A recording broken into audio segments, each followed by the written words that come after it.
Olá e seja bem-vindo ao nosso oitava lição no livro Exerce-se em Piedade. Esta semana estamos estudando 2 capítulos. Isso queria dizer que nós vamos ter 2 palestras. Os assuntos desta semana são os assuntos de autocontrole e fidelidade. Então nós vamos ter uma palestra sobre autocontrole e outra sobre fidelidade.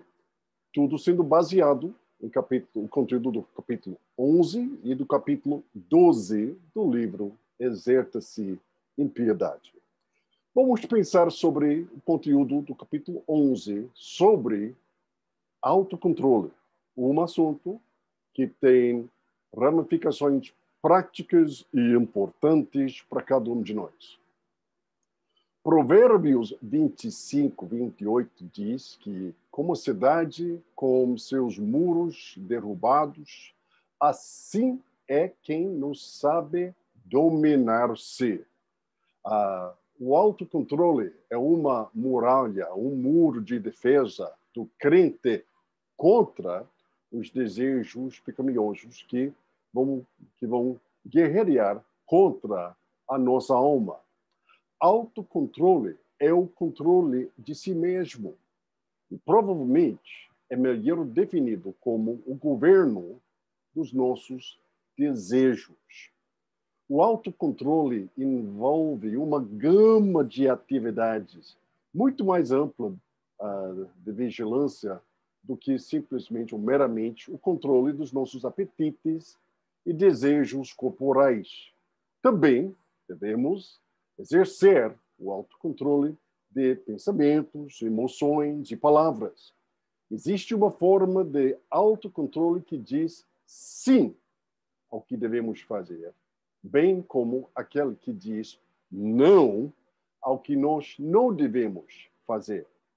O autocontrole é necessário porque estamos numa guerra constante contra os próprios desejos pecaminosos que ainda habitam em nossos corações. Tem tantas escrituras que vão falar honestamente sobre esta guerra. Tiago 1, 14 diz: cada um, porém, é tentado pelo próprio mau desejo, sendo por este arrastado e seduzido. O 1 Pedro 2,11. Amados, insisto em que, como estrangeiros e peregrinos no mundo, vocês se abstenham dos desejos carnais que vão guerrear contra a alma. Ou Efésios 4:22. Quanto à antiga maneira de viver, vocês foram ensinados a despir-se do velho homem que se corrompe por desejos enganosos. Todos estes versículos estão descrevendo a nossa vida interior. Nós temos este conflito com nossos desejos, que estão sempre virando à tona, querendo nos levar numa direção que nós sabemos que não seja consistente com a vontade do Senhor.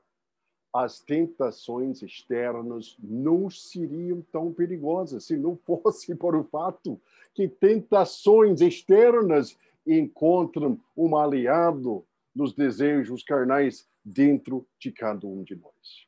O autocontrole é um traço de caráter essencial de uma pessoa piedosa. O autocontrole capacita esta pessoa piedosa a obedecer às palavras do Senhor Jesus Cristo.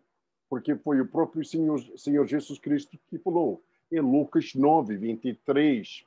Jesus dizia a todos: se alguém quiser acompanhar-me, nega-se a si mesmo, tome diariamente a sua cruz e siga-me. Tomar a sua cruz queria dizer que esses desejos precisam até ser mortificados. É impossível ser um seguidor de Jesus Cristo sem dar uma atenção diligente em nossas vidas, a graça do autocontrole sendo desenvolvido em cada um de nós. A palavra traduzida como autocontrole na palavra de Deus normalmente tem dois significados. Tem o significado de ser uma pessoa de moderação, ou tem o significado de ser uma pessoa de moderação ou força interior. Também tem o significado de ser sensato e sóbrio. Então, essas duas ideias sempre estão ali: moderação, força interior, ou sensato e sóbrio. Essas duas ideias sempre estão ali quando nós pensarmos biblicamente sobre a questão de autocontrole. Podemos ver que essas duas ideias se complementam no significado bíblico de autocontrole. O bom juízo nos permite determinar o que devemos fazer e como devemos reagir. A força interior fornece a vontade de responder assim. Tanto o bom juízo quanto a força interior são necessários para ter um autocontrole dirigido pelo Espírito Santo, de acordo com a palavra de Deus. O bom juízo é fundamental para o exercício de autocontrole. Ele permite que a pessoa piedosa não apenas distingue o bem do mal, mas também distingua entre o bem e o melhor. O juízo nos permite determinar os limites de moderação em nossos apetites, desejos e hábitos. O bom juízo nos ajuda a regular nossos pensamentos e manter nossas emoções sob controle, principalmente sob controle do Espírito Santo. O bom juízo por si não é suficiente para nos permitir praticar o autocontrole. A força interior também é essencial. Muitas vezes sabemos muito bem o que devemos fazer, mas não o fazemos. Permitimos que sentimentos ou desejos anulem nossa discrição. Em última análise, o autocontrole é o exercício da força interior sob a direção de um juízo sólido que nos permite fazer, pensar e dizer coisas que agradam a Deus. Visto que a graça do autocontrole afeta tantos aspectos da nossa vida, é útil concentrar nosso estudo em três áreas principais e que precisamos demonstrar autocontrole: nossos corpos, nossos pensamentos e nossas emoções. Vamos pensar sobre aquele primeiro ponto: honrando Deus com o seu corpo. Não há dúvida de que Deus deseja que desfrutemos as coisas físicas desta vida que Ele tão graciosamente nos providenciou na criação. A 1 Timóteo 6,17 diz: ordene aos que são ricos no presente mundo que não sejam arrogantes nem ponham sua esperança na incerteza da riqueza, mas em Deus, que de tudo nos provê ricamente para nossa satisfação. Então, isso é a vontade de Deus, que nós vamos até aproveitar as bênçãos aqui neste mundo embaixo da soberania de Deus. O homem, em seu pecado, corrompeu todas as bênçãos naturais que Deus lhe deu lá no Jardim do Éden, e como consequência da queda lá no jardim, agora nossos desejos foram corrompidos e nós temos até hoje ainda desejos corrompidos. As coisas que Deus planejou para nosso uso e desfrute agora têm a tendência de se tornar nossos senhores emocionais. Como está escrito em 1 Coríntios 6,12, Paulo nos dá este aviso: Tudo me é permitido, mas nem tudo convém. Tudo me é permitido, mas eu não deixarei que nada me domine. E certamente há coisas, há práticas, coisas que a gente faz como corpo. Se não controlar, essas coisas podem nos dominar, incluindo pastores, presbíteros, diáconos e missionários. A moderação resultante do autocontrole impede que as coisas permissíveis se tornem donos de dos nossos corpos. Paulo frequentemente se refere à graça do autocontrole. O autocontrole do corpo deve ser dirigido principalmente a 3 áreas de tentação física: gula, tanto na comida quanto na bebida; preguiça e imoralidade sexual ou impureza sexual. Permitimos que a parte sensual dos nossos apetites físicos, dados por Deus, saiam fora do controle e nos levem ao pecado. Por causa disso, precisamos sempre lembrar 1 Coríntios 10, 31.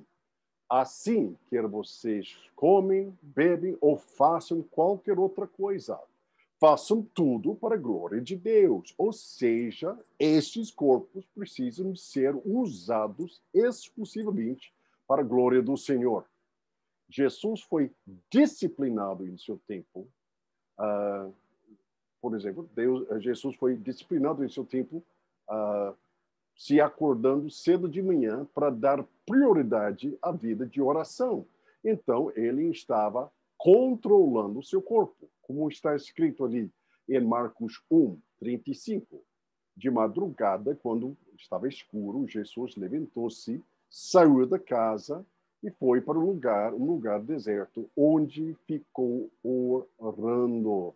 Então, Jesus, ele deu prioridade de controlar seu tempo ali, que ele ia passar na cama, e se disciplinou para se acordar sempre num horário que daria para ele tempo de priorizar tempo em oração, com a palavra de Deus e com as disciplinas espirituais.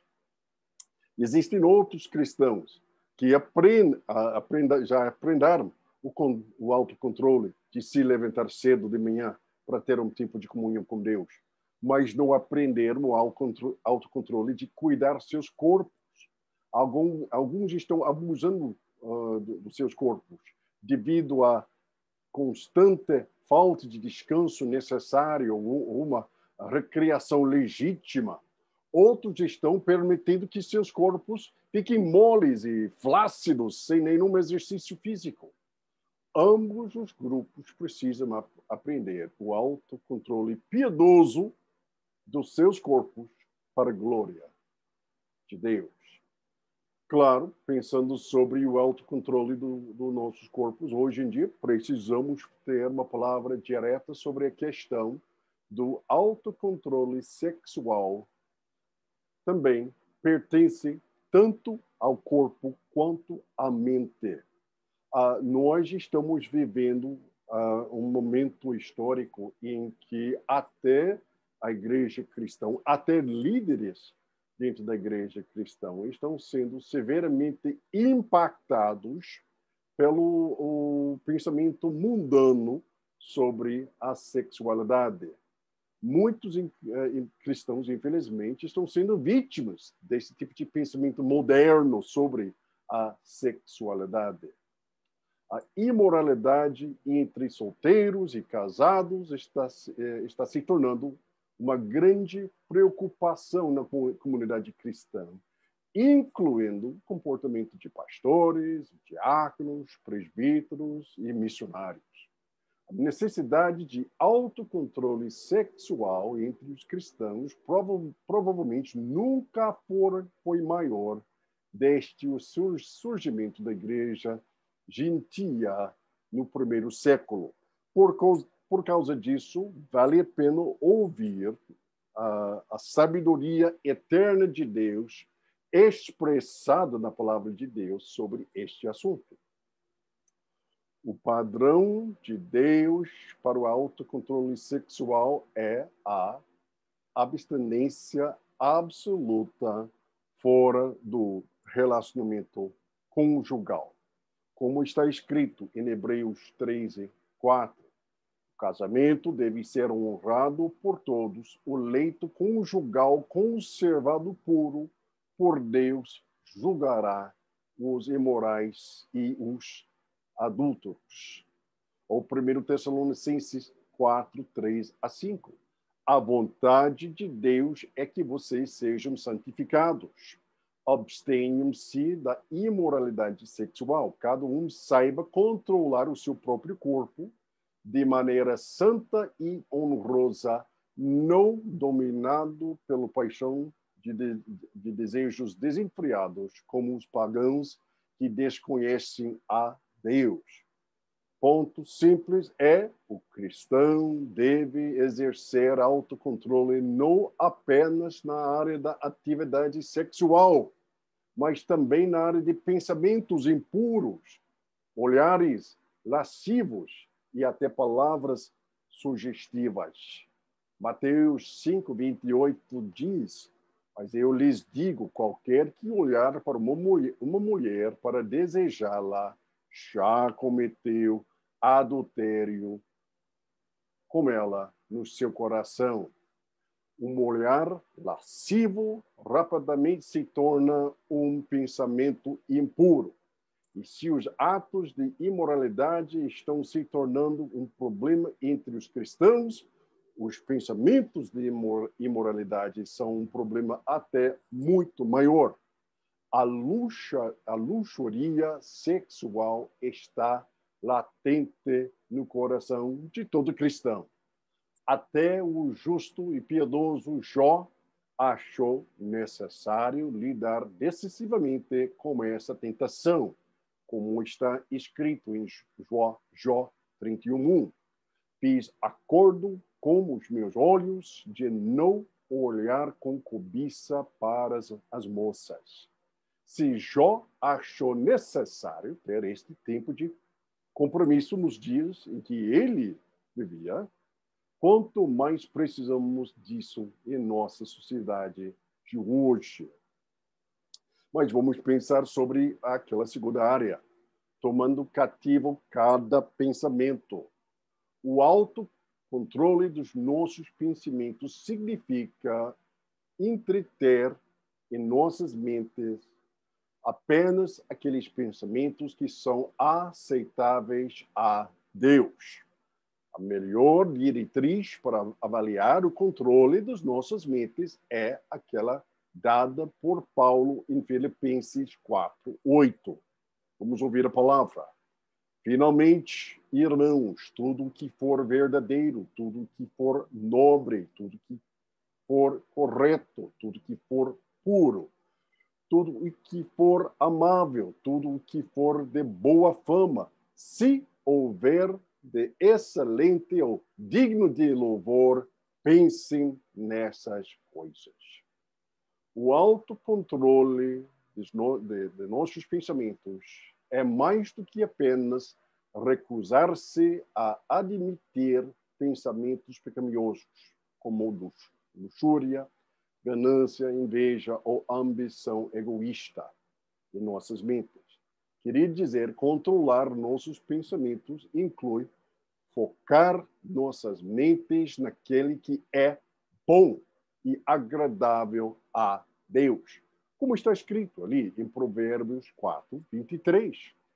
Acima de tudo, guarde o seu coração, pois dele depende de toda a sua vida. É em nossa vida de pensamentos que nossas emoções e ações começam. É em nossos pensamentos que os desejos pecaminosos se enraizam e nos induzem ao pecado. Nossas mentes são estufas mentais, onde os pensamentos imorais, uma vez ser plantados, são nutridos e regados antes de serem transplantados para o mundo real das ações ilícitas. As pessoas raramente caem de repente na gula ou na imoralidade. Essas ações são saboreadas na mente muito tempo antes de serem apreciadas na realidade. A vida do pensamento é a nossa primeira linha de defesa na batalha do autocontrole. Homens de Deus, pastores, presbíteros, diáconos, missionários, faz favor de pensar sobre isso. Ninguém caia subitamente em tentação. Tentação é cultivada na estufa da sua mente. E você fica ali como aquela plantinha, cuidando, cultivando, deixando até crescer. E quando se apresentar, quando finalmente está transplantada para o mundo real, as ações ilícitas acontecem. Está na hora de acabar com esta ideia que estamos caindo em pecado. Ninguém cai em pecado. Todo mundo anda diretamente em pecado porque está sendo nutrido, em primeiro lugar, na estufa da mente antes de ser transplantada para o mundo real. O que vemos, lemos ou ouvimos determina, em grande parte, o que pensamos. A memória também desempenha um grande papel no que pensamos, mas nossas memórias apenas armazenem e realimentam o que originalmente vem à nossa mente através dos olhos e os ouvidos. Proteger nossos corações começa por meio de proteger nossos olhos e ouvidos. Não devemos permitir que aquilo que favorece a luxúria sexual, a ganância, chamado materialismo, hoje em dia, a inveja ou a ambição egoísta, entre em nossas mentes. Devemos evitar programas de televisão, artigos de revista ou jornais e conversas que suscitem tais pensamentos. Paulo falou com Timóteo, fuja da tentação. Embora Timóteo fosse um líder, ele não estava isento da necessidade de exercer o autocontrole. Em vez das tentações, e muitas vezes cedemos a elas em nossos pensamentos, permitimos em nossas mentes o que não íamos permitir em nossas ações, porque outras pessoas não podem ver nossos pensamentos, mas Deus os vê. Deus vai ver aquele que está sendo contemplado em nossas mentes, como está escrito em Salmo 139, versículo 2. Sabes quando me sento e quando me levanto, de longe percebes os meus pensamentos. O cristão que teme a Deus controla os seus pensamentos, não por causa de por causa do que outras pessoas pensam, mas por causa do que Deus pensa. Esta pessoa piedosa ora de acordo com Salmos 19, 14, que as palavras da minha boca e a meditação do meu coração sejam agradáveis a ti, Senhor, minha rocha e meu resgatador. Vamos pensar também sobre controlando as nossas emoções. Autocontrole das nossas emoções. As emoções precisam ser controladas, incluindo raiva, ou chamado um temperamento quente, ressentimento, autopiedade e amargura. Essas emoções desagradam a Deus e precisam ser incluídas em nossos esforços espirituais para exercer autocontrole. Isso é fundamental. Essas emoções desagradam Deus e têm que ser controladas. Há um temperamento descontrolado que se manifesta em raiva. É uma contradição na vida de uma pessoa que busca a praticar a piedade. Explosões de raiva são prejudiciais, não apenas porque liberam nossas próprias paixões pecaminosas numa forma desgovernada, mas, quem sabe, muito mais importante, porque ferem aqueles que são os recipientes de tais explosões. Nesse aspecto da raiva, é um desafio único na área de autocontrole. Pensamentos sem governo e outras emoções são pecados, sim, sem dúvida, em nossas próprias mentes. Mas essas coisas, igual de raiva, prejudicam apenas, desculpa, os pensamentos prejudicam apenas a nós mesmos. A menos, claro, que levam as palavras ou ações pecaminosas. Mas a raiva pode impactar e destruir outras pessoas. Um temperamento descontrolado prejudica a respeito da própria pessoa e cria amargura e destrói relacionamentos. Homem de Deus, pastor do rebanho de Cristo Jesus, presbítero, diácono, missionários, não deixa a raiva entrar em seu casamento, certamente não deixa nenhuma ação resultar em violência doméstica. Provérbios 16:32 diz: melhor é o homem paciente do que o guerreiro, mas vale controlar seu espírito do que conquistar uma cidade. Ter um temperamento que requer controle não é um sinal da impiedade. Falhar em controlar este temperamento, isso é um sinal de uma falha da sua piedade. Ter sucesso, pela graça de Deus, em controlar um temperamento rebelde e quente é demonstrar autocontrole piedoso que agrada e glorifica a Deus. A pessoa que luta dolorosamente, muitas vezes sem sucesso, para controlar seu temperamento, deve levar a sério a avaliação de Deus sobre esta luta e estar disposto a pagar o preço necessário para ter sucesso em controlar a sua raiva. Melhor o homem paciente do que o guerreiro, mas vale controlar seu espírito do que conquistar uma cidade. Embora não sejam tão prejudiciais para os outros, igual da raiva, mas outras emoções, muitas dessas emoções encontradas na vida de um pastor. Outras emoções negativas que são descontroladas, como ressentimento, amargura e autopiedade, podem ser mais destrutivas para nós mesmos e para nosso relacionamento com Deus. O temperamento descontrolado logo é dissipado nos outros. Ressentimento, amargura, autopiedade acaba se acumulando em nossos corações e corroem nossa vida espiritual como um câncer que se espalha lentamente.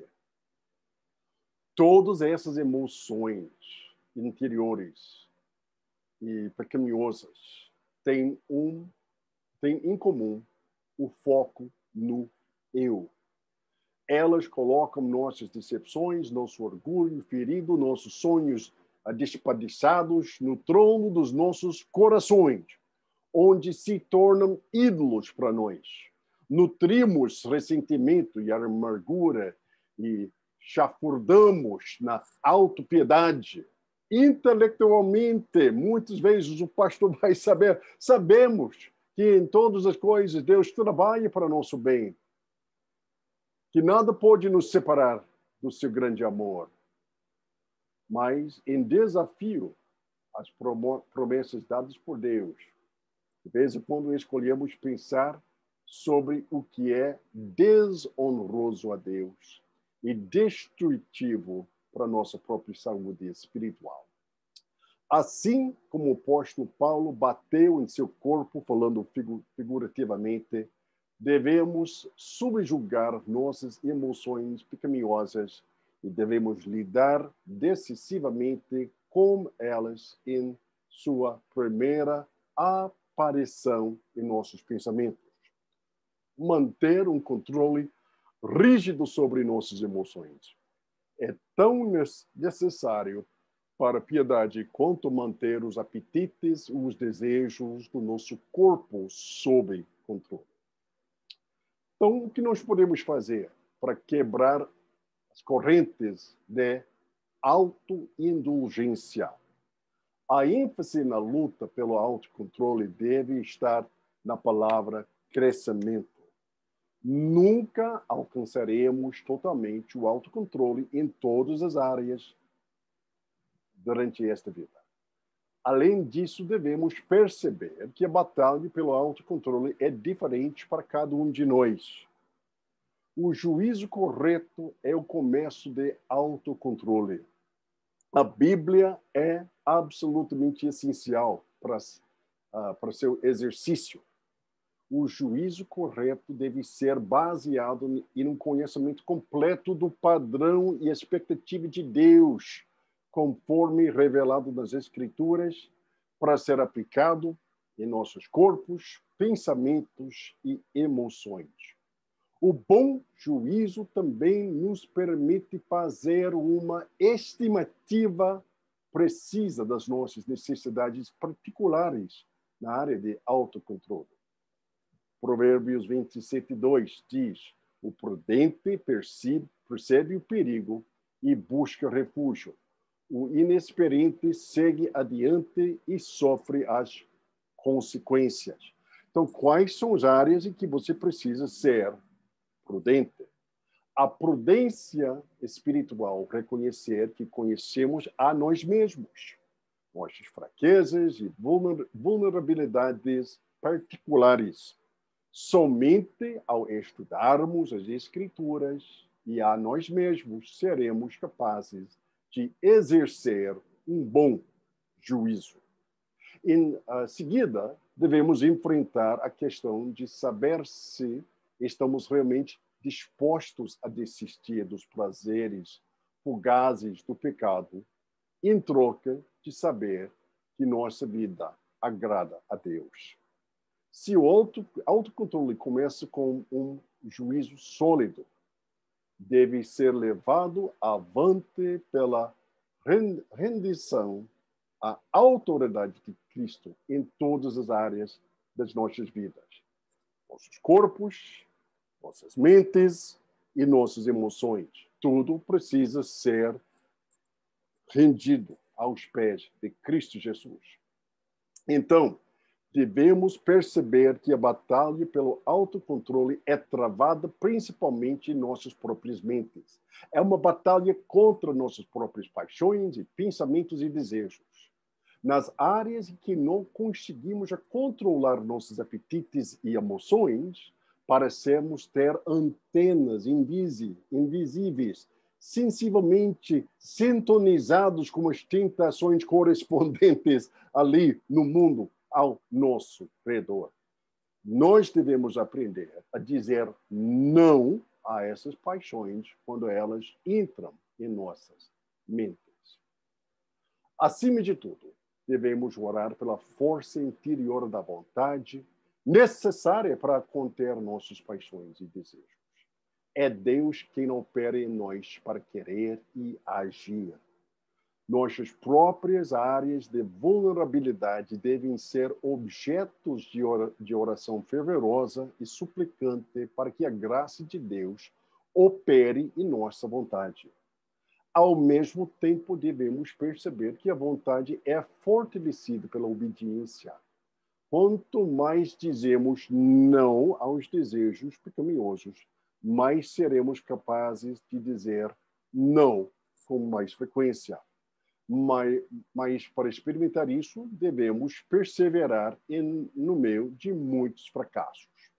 Uma grande parte de aprendizado de autocontrole é quebrar hábitos ruins e substituí-los por hábitos bons. E este processo sempre envolve uma certa quantidade de falhas nas tentativas. À medida que crescemos na graça do autocontrole, experimentaremos a libertação daqueles que, sob a orientação e graça do Espírito Santo, são libertados das algemas de autoindulgência e são trazidos para a liberdade da verdadeira disciplina espiritual. Que Deus nos ajude cada um a experimentar esta bênção de autocontrole.